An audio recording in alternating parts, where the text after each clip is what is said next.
A lot of it gets down to the culture. Do I feel like my core values are aligned with the company that I'm in, aligned to the team I'm in, because there are those microcosms, and aligned to the leaders of the business? And really, for me, a huge piece of should I stay or should I go is when there isn't alignment anymore, I've found it's just going to make me miserable.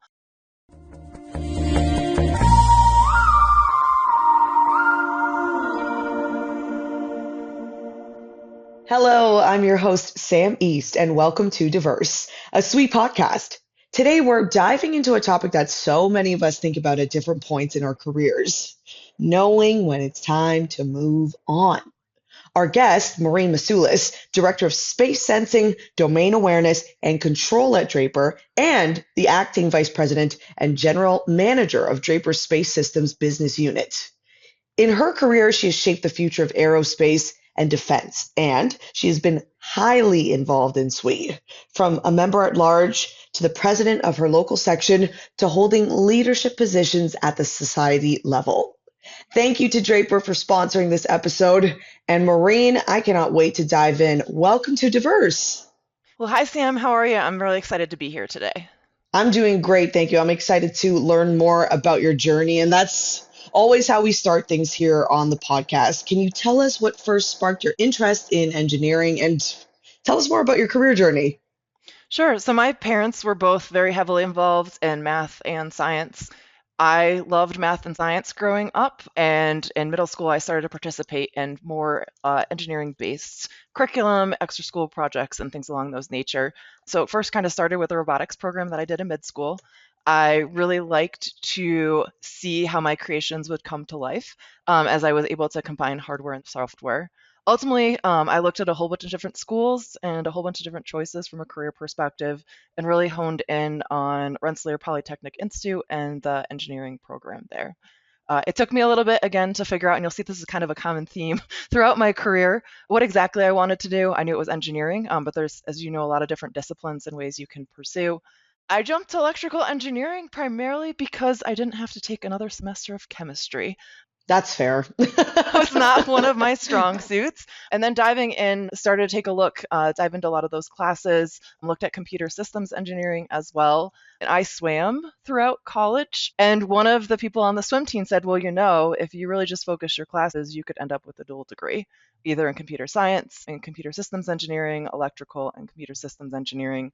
And really, I picked the electrical computer systems engineering route because I didn't want to be stuck coding all day. I really liked coding with a purpose and being able to see my code integrated with the hardware. So, fast forward through my undergraduate education, really at that point, I was starting to look for a job like everyone was. There was a lot going on in aerospace and defense at the time, and I ended up settling on joining General Dynamics in Pittsfield, Massachusetts, into their engineering leadership development program. For me, it was a perfect fit. I was partially interested in pursuing my master's degree, but also wanted to get out into the workforce. And similarly, still trying to figure out exactly where I wanted to focus. I had 3 more years to go figure that out because you're required to do rotations through many different departments. So I could kind of get a taste of everything before I settled and honed in. So I ended up completing that program. As part of it, got my master's in electrical and computer engineering from UMass Amherst, and really found that I wasn't set up to be a SME in a particular area. I really liked the fact of figuring out how to work with customers and how to kind of bring all the pieces together.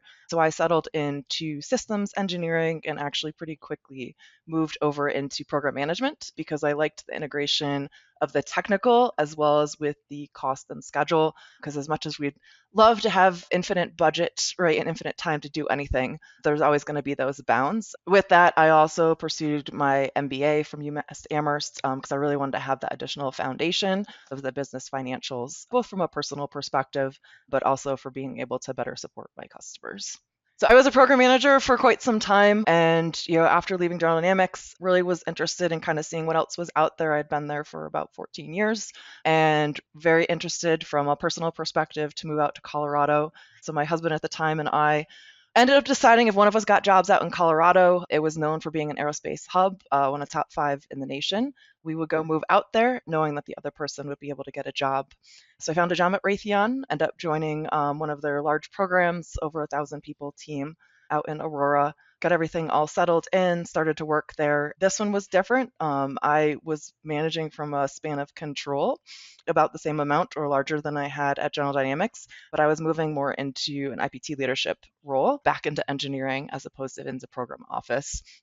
I was there working that for a short period of time, found out it wasn't necessarily the best fit for me, and then moved to Ball Aerospace, where I was for about 5 years, joining as a program manager, then moving into more the profit and loss leadership as a sector lead, and then a director over a lot of our conformal antenna development programs. Fast forward to where I am now. As we mentioned, I'm a director and our acting VPGM at Draper in our space systems business area, coming up on my 2-year anniversary. And it's been an exciting time to join the company and a very exciting role, moving from more, I'll say, aircraft and other products to space-based products was, as most people know, is a very exciting time to be operating in space. Congrats on 2 years. Thanks. So, and outside of work, because it's not, busy enough doing all that, SWE has been a big part of my life. And I know we'll talk more about that as we go through today. But I'm also very heavily involved in athletics, softball, running, skiing, currently doing CrossFit and boxing for my primary sports and activities. And then I have 2 boys, 11 and 12, and a dog who I think doesn't realize that he's not human and can't come with us everywhere. Isn't that always the case? He doesn't know why he can't go grocery shopping with us or, on a plane on every vacation we take. But Wow. Well, thank you for giving us that snapshot of your life, your career journey. I'm sure people listening can relate to different aspects of that. Clearly, you've worn a lot of hats: engineer, program manager, leader in SWE, and of course, now a leader at Draper. Can you tell us about that moment when you realized that it was the right time to move on to the next chapter? That's the theme of the episode. And I think it can be a really difficult thing for a lot of people to make that jump. yeah, no, and I would love to tell you there's been very few times when that's happened, but there's definitely been several pivots throughout my career, not just in terms of jumping to different companies or I'll say different products, but really in terms of just, different roles that I had throughout my career. A couple examples, and then certainly there's some themes or things that like to me are where it's like, okay, maybe I should start to consider something else. First was a little earlier in my career, coming in and being in that ELDP program, the leadership development program. Lots of different opportunities to go support different areas of the business, get involved in exposure to leadership, some of the bigger opportunities going on at the company, which was invaluable. With that, I, for a time, was working a lot of proposals. I really liked proposals, very organized, very much trying to figure out how to get work done, how to bring a team together. And I had been working a bunch of them in various capacities throughout the team. One of the people that was leading one of our top captures actually asked me to apply for a proposal manager role at the company that you have sites across the country. You have the proposal managers that kind of bounce from site to site to go help support the team and lead the team through the different opportunities. It's a lot of hard work, a lot of extended hours when you're working those proposals at many places throughout the country. At the time, I, was starting to think about building a family, starting to get into having the small children. And although that role seemed super exciting and was very much a path and a trajectory I would have liked to go down potentially, it just, to me, it wasn't the right fit. And I felt like I could get similar opportunities still supporting that passion for new business without having to have my, day-to-day lives and schedule and travel all surrounding upon it. I had also just come off a bunch of roles where I was doing extensive travel and really just wanted to be home and be able to relax at home a little bit more and have a more repeatable schedule as opposed to whenever the company needed me to go work that stuff. So ultimately, again, it was a big decision. It would have been a great opportunity. But with that, I've still been able to find other ways that I can still, I'll say, scratch that need, but not have more flexibility in terms of how I would do that. So I politely told them, thank you for thinking of me. I love doing this. If you're having them in our area, would love to help you with them. But at this point, this isn't the best time for me to go do a role like this. It sounds like you had an inkling, a feeling inside that you wanted to have the work-life balance. Of course, you wanted to grow and evolve in your career, but at the same time, you wanted that balance in your personal life. Did that really shape and guide you when you were deciding to make moves in your career? Yeah, so for me, it kind of comes down to a couple things when I'm looking at, should I make a move? First is personal needs. I like to think of it in terms of, really understanding what are your core values as a person? What are the things that are important to you? And again, this definitely has changed throughout my life from being, dual income couple, an individual person, as well as having kids and having really small kids or having, middle school aged kids. But to me, there's that personal piece in terms of how I feel I want to be able to show up for the other people in my life. And then a lot of it gets down to the culture. Do I feel like my core values are aligned with the company that I'm in, aligned to the team I'm in, because there are those microcosms, and aligned to the leaders of the business? And really, for me, a huge piece of should I stay or should I go is when there isn't alignment anymore, I've found it's just going to make me miserable. And I'm not going to perform my best. I'm not going to feel comfortable personally, and I'm not going to give the company or the group or the team my best. And I should probably go take a look at, is there a better fit out there? That's one huge chunk. The other for me is I get bored easy. And I want to continue to learn and grow as a person. So if it's a role that's not challenging me in some new way, right? It could be a new product, it could be a new customer, it could be a new technology that I'm working on, it could be a new company or a new team. I have to feel like I'm still learning and growing, or being able to find ways that I can still learn and grow in the current role. Or that's another big signal or driver of, this isn't the right thing. I should probably starting to look for something different to go do. You spoke there about alignment. What does alignment feel like to you? Well, I can give you an example of where there was not alignment. That might be the easiest way to explain. I work hard. Some might consider me as a workaholic, especially if I'm very passionate about the program or the project, and it's definitely something I'm working on to make sure I always have that balance so I don't burn myself out. There was a time where I had moved into a new team, and I had known the manager I was going to go work for at the time. Had known them for several years, very interested in going to work with them. Knew up front it was red program, as red as you can get. It was going to be challenging from a leadership perspective, from a technical perspective, which I don't tend to shy away from those types of roles because I like the challenge. About 2 weeks into me taking on that new opportunity, they switched the leader out. That person ended up being put in more of a deputy role or side role, and then this new person came in. For me, again, I had think like preschool-ish aged children, or a little bit less. It's important for me to be able to kiss my kids goodnight, have dinner with them in the evenings. I'm much more of a morning person, so coming in early, working hard, I still want to see them to kiss them when I wake them up in the morning. But to me, having that time with them and then also on the weekends is super important. The leadership and the culture at the time was staff meetings at 5 p.m. that would go for a couple hours. And on, Fridays, which to me, I tend to do better on schedules where I can be a little bit lighter on Fridays, it was staying until 6 o'clock at night every Friday. It was constant, emails, trying to work through things all weekend long. And so to me, I'll say the value or the recognition that, being in these really critical high tech jobs, to me, I personally feel like people need downtime so that they show up at their best. And I do really appreciate people being balanced. And it's one thing if it's a surge on a big project, but this was a constant, I'll say, theme expectation for that team, for that particular leader. And I just got to the point of, this is great, but I recognize that I can find other things elsewhere.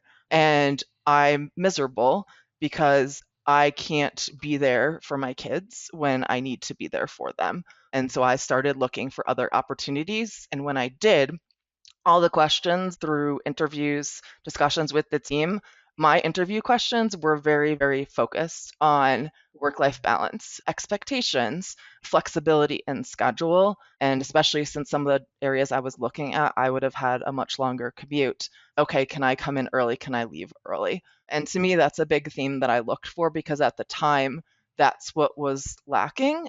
Well, you've been involved with SWE in so many ways, the president of your local section, committee lead for awards and bylaws, and member at large at one point.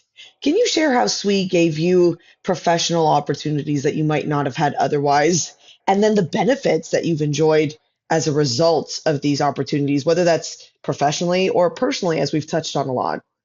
Yeah, so I think for me, I actually had a very non-traditional path in SWE. So I actually didn't join until I was a professional. Our company was looking at doing new faces of engineering nominations, and they said pick IEEE or SWE to join. And I said, well, SWE looks good. I'll pick that one. And to me, having some of the external, the more the integration of the broader perspective and all the engineering disciplines and equity piece was really important to me. With that, earlier in my career, I traveled a lot. It was really hard for me. It would have been very hard for me to go join in at more section events because I just was never in town. And when I was, I kind of wanted to be home as opposed to out. So I actually worked out quite well. There was actually no section near me, so I joined the member at large. I was able to get involved more at the regional level and in more of some of the committees that could be done virtually, so I could call in from my hotel room wherever I was in the US.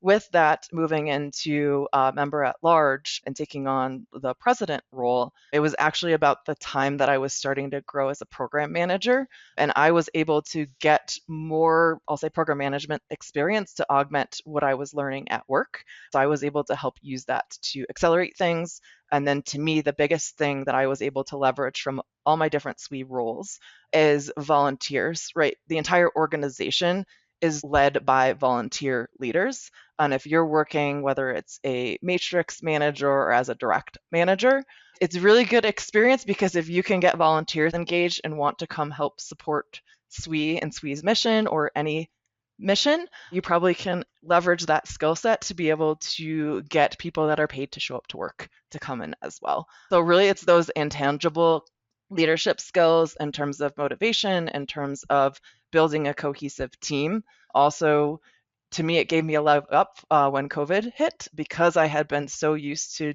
dealing with virtual engagements through SWE.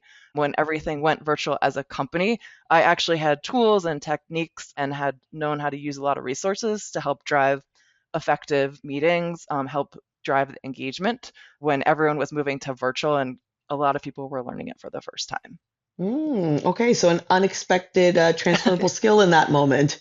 And I think even just the time zones, right? From member at large, we had people from East Coast out to Alaska. Just being cognizant of time zones in terms of when you schedule various activities, working with people from different companies is similar to working with people from different disciplines, and just kind of understanding everyone has that unique background and making sure when you're having the dialogue, people feel included. So you've worked at, larger aerospace and defense companies, and now you're at Draper. What made you decide to work for Draper, which is one of the smaller firms in the sector? Yeah, so I think there's a couple different reasons, and some of it gets to the company itself, and other gets to kind of the timing that I was looking for my next role. So I had actually worked with Draper early in my career when I was at General Dynamics. We had similar mission that we were working on for a customer.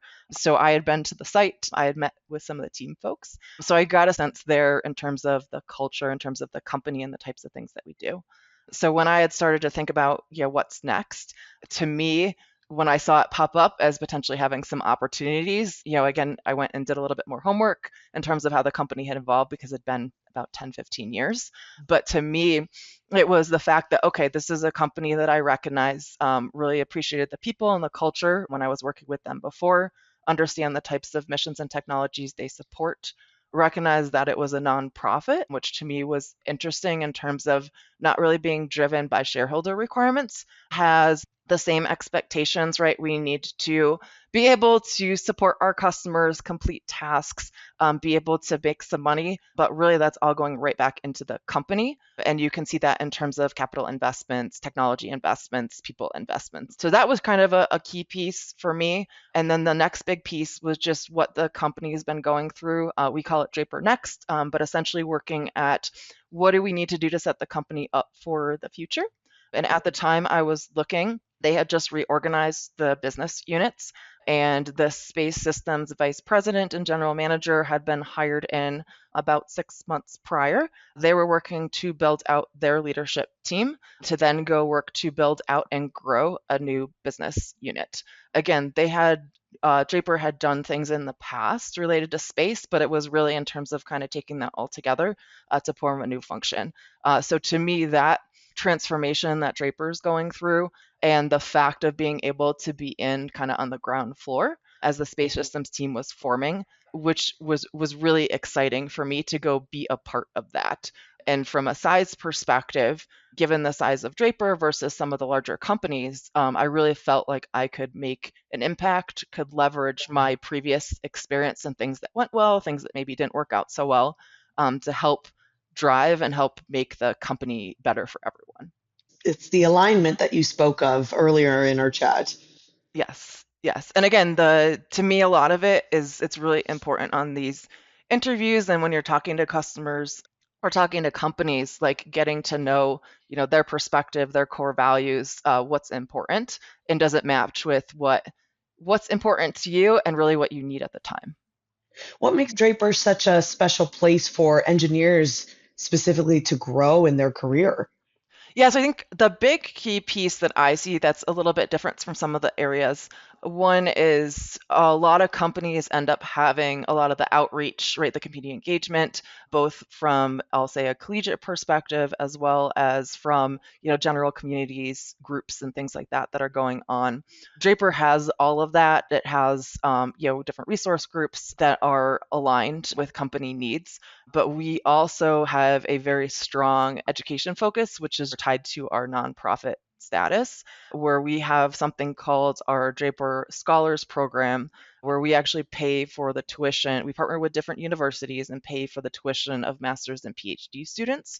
They work on a problem of interest that's aligned with Draper's customer mission needs. And the student works on that. They partner with Draper employees throughout the program. And really, it helps us to be able to better support and grow the next generation of engineers in the aerospace arena, but also it helps us taking that value and apply it directly to some of our customers as well.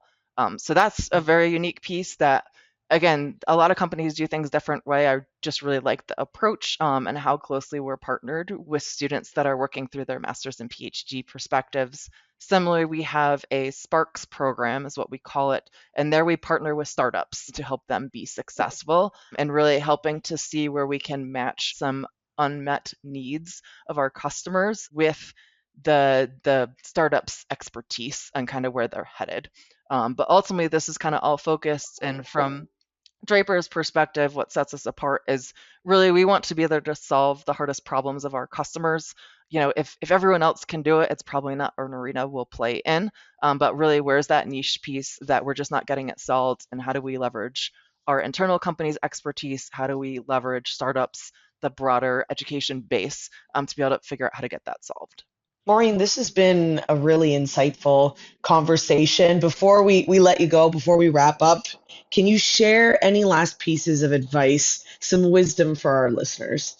Yeah, so I think the big one is you can kind of see through some of the stories. If you take a look at when I was in high school and college in terms of what I wanted to be when I grew up, I didn't know then. I kind of have a better sense now, but certainly don't have it all figured out. But really, there isn't a right or wrong answer or a very specific path. You want to kind of stay true to yourself. What do you need at the time? What's best for you? Some of it's trusting your gut, having a good sounding board of resources to talk through things, and then really figuring out if I made the wrong decision. That's fine. I've gotten into roles and found out pretty quickly like this isn't the right fit. Sometimes you have a great manager and you can talk to them and say, this isn't going to work. Do you have something else that I could go focus on to still help the team? That's something I might be better suited for. And the answer is yes. And you don't need to move a group, move a company. In other cases, it's nope, this isn't right. I need to go look for something else. And yep, I get it. I'll go jump to another company or jump to another specific, it could be another specific sector. But really, you want to leverage all of your experience and you want to be thinking through the right move for me. And it's probably different from everyone else's out there. Thank you so much for joining us today. This has given such great, context and insight into your journey, and I'm sure there'll be so many takeaways for people listening. Thank you for joining us. Thank you for having me. It was great to meet you. For our listeners who are inspired by Maureen's story and want to explore careers at Draper, you'll have a chance to meet the Draper team in person at the We 25 Career Fair in New Orleans this October 23rd to 25th. Stop by booths 6520 and 2441 to learn more about their work and find available career opportunities. You can visit we25.swe.org to register and save your spot. And if you can't make it to We25 this year, you could still visit draper.com/careers to get more information virtually. Thank you again to Maureen Masiulis and Draper. I'm Sam East, and from all of us at SWE, thank you for listening.